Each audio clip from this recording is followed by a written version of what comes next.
Chapter 31. Please, do what makes your soul sing. The next morning saw us off to the hangar. We were freshly bathed. Yes, I got the baths figured out. And well fed on fruits and nuts, including bananas, walnuts, and cranberries. Our new clothes were of finer quality as to make a good first impression on the inhabitants of Vayakutha. My father's falcon, Sari said to the attendant. The man in the overalls had been busy hooking hoses to aircrafts, but he quickly stood at attention when he recognized the princess.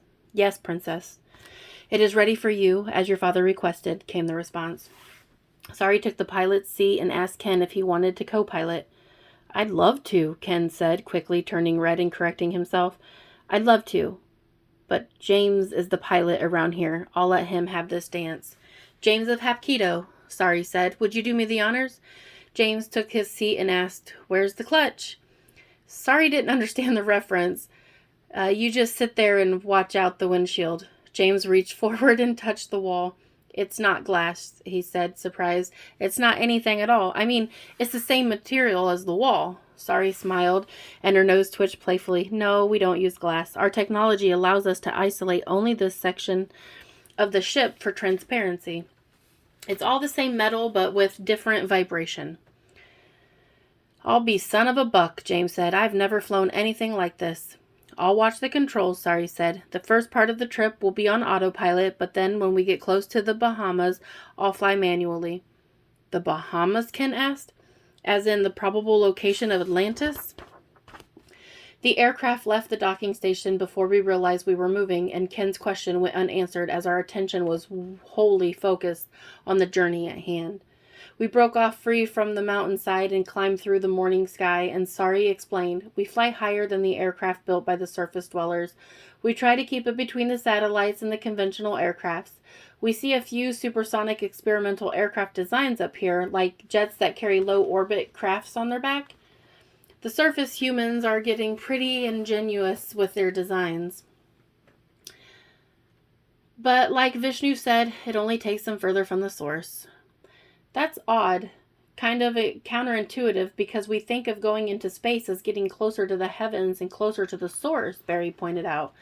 That's critical thinking error, Sari said. She looked at Ken and apologized. You mentioned Atlantis, and I wanted to get back to that. Now that I can leave the controls, let's sit and talk.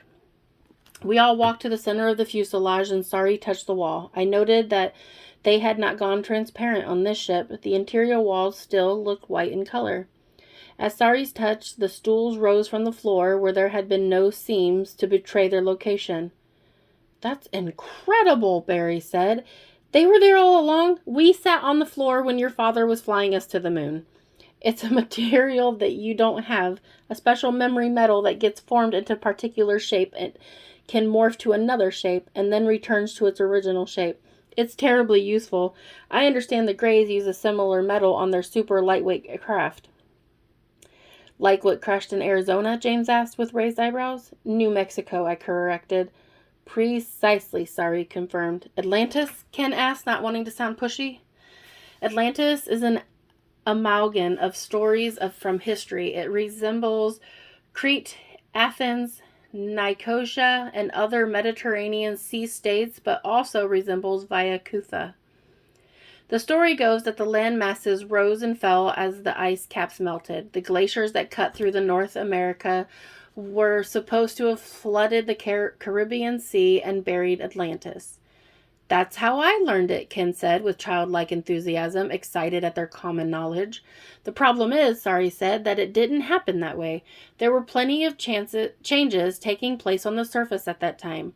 Melting here, freezing there, but the city of Atlantis, at least the one that we're going to visit, was buried on purpose. It didn't only sit on the bottom of the sea, but under the seabed, deliberately hidden from view. Well, that's amazing, Ken exclaimed. Wait, I said, how do we get to Vayashvakuth if it's buried under both land and sea? You wouldn't believe what the Falcon can do, Sari said as she smiled and rose to her feet. All the men stood out of respect, and she asked James to join her at the controls. We should be flying over Bermuda now, she said. Are you saying that the city of Via Cutha, otherwise known as the lost city of Atlantis, is located in the Bermuda Triangle? James asked, taking his seat at the front of the aircraft. Absolutely it is, Sari said as she took a seat. That explains the electromagnetic interference in the area, doesn't it? And maybe a few of the disappearances, Barry suggested. Kind of like we disappeared into a mountain on the Himalayas, I said. Sari turned the walls transparent and examined what she wanted. Oh, she didn't examine it. She explained that she wanted us to go undetected. Radar won't see us anyways, but the transparency will reduce the chances of eyewitnesses. Besides, I want you to see what it looks like to enter the ocean. I hadn't thought of that. When the Falcon dives, there will be no disruption to our cruising speed, no physical forces or friction or drag. I'll go slowly so you can appreciate the colors of the shallow waters. We were still seated in our stools, feeling a bit uneasy as the ship tipped forward and dove toward the sea below us. As promised, Sari slowed our descent and we plunged into the ocean. Plunging is probably the wrong verb to describe the effortless entry that we made into the water. Had I closed my eyes, I would not have felt any difference at all. It was just like leaving the Earth's atmosphere and entering space. The difference was the color scheme. When we were underwater, the colors sparkled and glistened. We were falling through the sea of diamonds, but then it grew darker. The fish we passed were undisturbed by our presence. I was able to see jellyfish and even a sea turtle, to my surprise and delight. The deeper we went, the darker the water around us. It became a bit suffocating to look in all directions and see dark waters. Just like being in space, Sari said, smiling at me with those almond eyes of hers. We're completely safe in this ship. All the systems are self-contained and there's plenty of life support. I didn't want to admit it, but I needed her assurance at that moment. Ati mi peta babka, Sari spoke clearly toward the control panel. Esret leitara, came the response from somewhere unseen. Karabat erabatium alaka Sari, she said. Peta babka luraba antka. Alaka Artha, Sari, the response came. English is the language of my guests, Sari said to the control panels. Welcome, friends, a voice responded. Docking now. Set your controls to automatic. Sari did as commanded and told James, I'll watch the controls, you watch the magic. She smiled.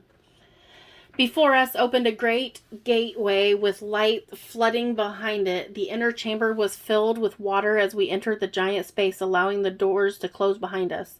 Quickly, the waters rushed out of the chamber, and our ship was left hovering in the mid-air, bathed in warm light. Sari allowed the ship to appear white on the inside, which we knew to mean that the metallic shell was visible on the outside. The bulkhead opened and a walkway materialized just outside it. Sari stepped confidently onto the gangplank and we followed her. There were no rails, but the walkway was in excess of 6 feet across. As we approached the structure at the end of the plank, a door opened to a whitewashed room full of light and activity. Men and women gathered and formed into a greeting party. We were welcomed by friendly faces and outstretched arms, waiting to embrace us. There was no hostility. In fact, there was no hesitation. The people who greeted us had no reservations or apprehension. Their benevolence was uninhibited. Perhaps a dozen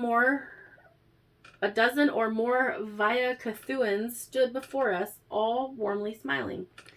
They stood on average at 7 feet in height. Most were a very light, even pink skin tone and had firm toned bodies draped with soft pastel clothing. Welcome to Via Cuthua, my new friends, a spokeswoman for the group had said with a smile. Her eyes, the color of green sea, were captivating. We rarely have surface dwellers visit. Probably never in history have they arrived in the Falcon owned by the king of Alaka. Princess Sari, we are honored at your presence in our city.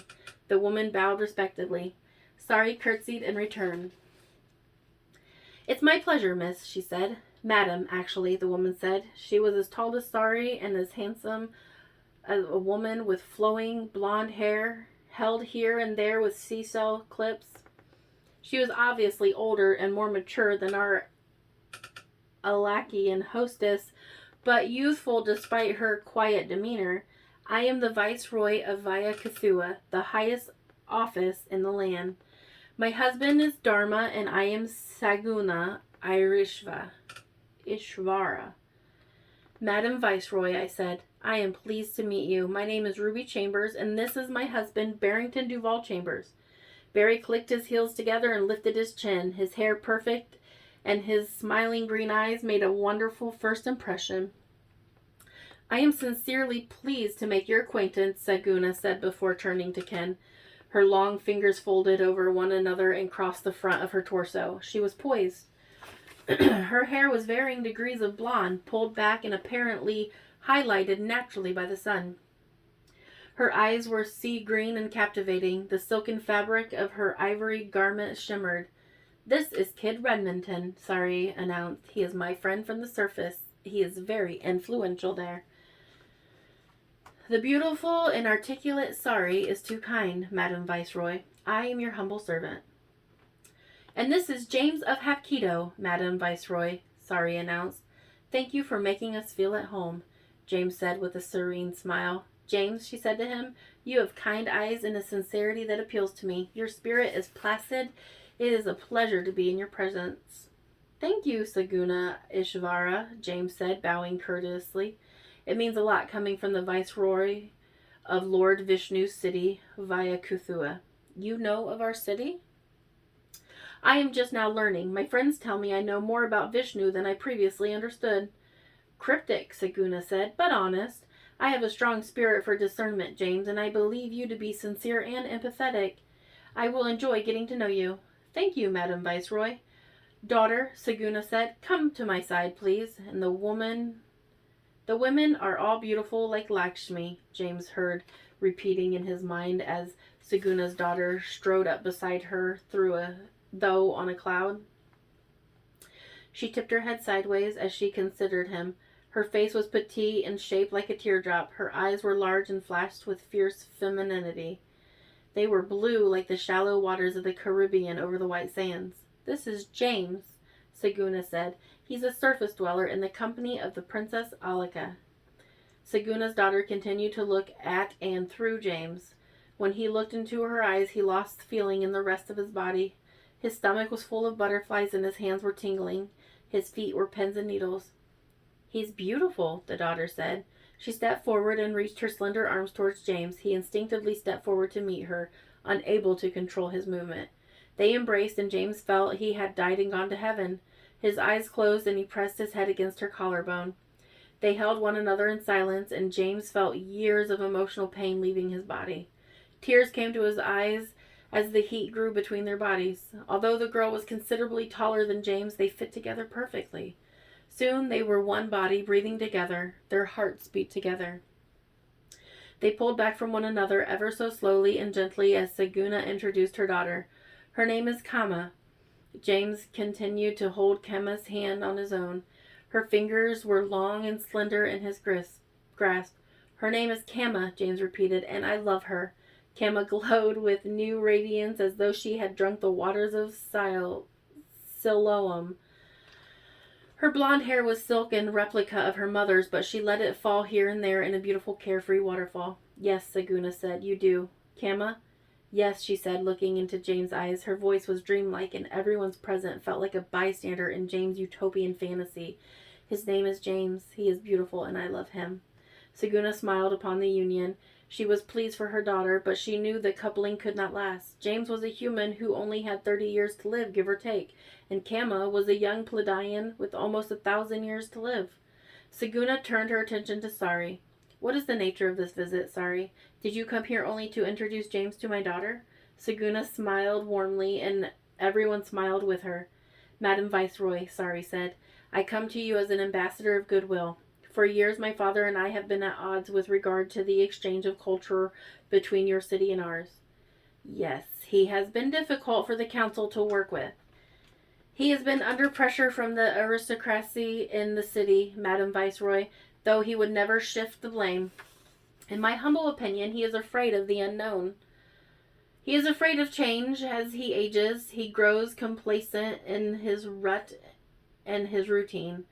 Saguna held Sari in a suspended maternal gaze, and the innocence of youth can be misguided by zeal. At certain ages, we must take a stand and fight for something. This is developmental. This is a developmental stage, and it is completely normal.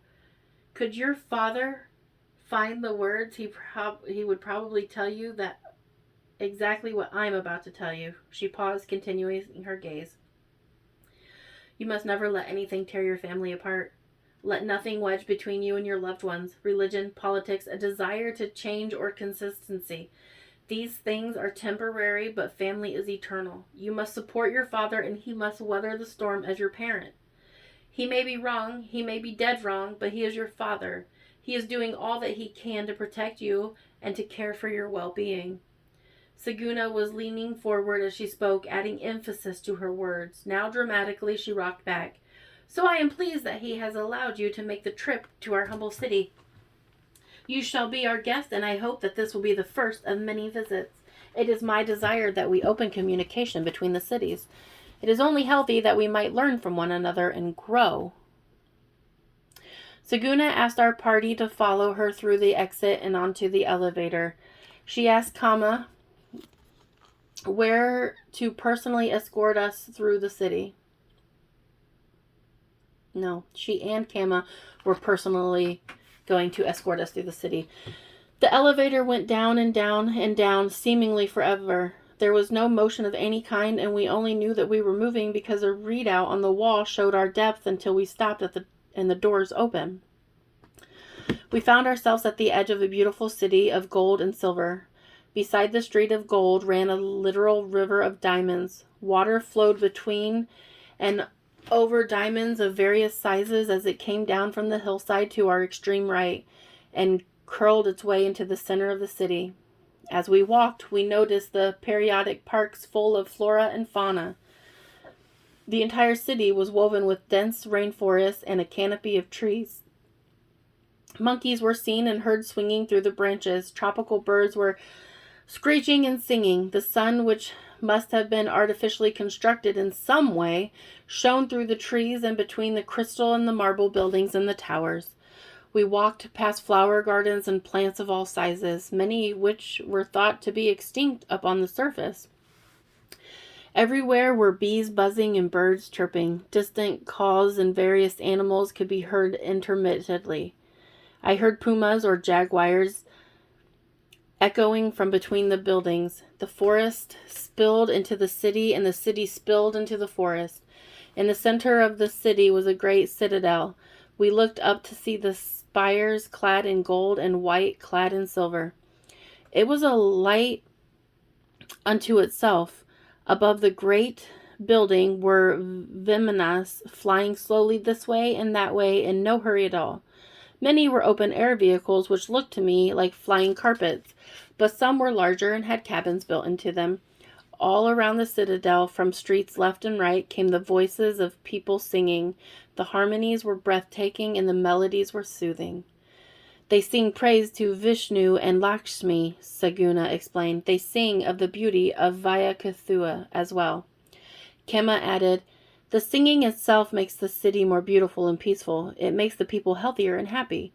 Through our singing, we keep the vibration of the city at a higher frequency. We feel more buoyant.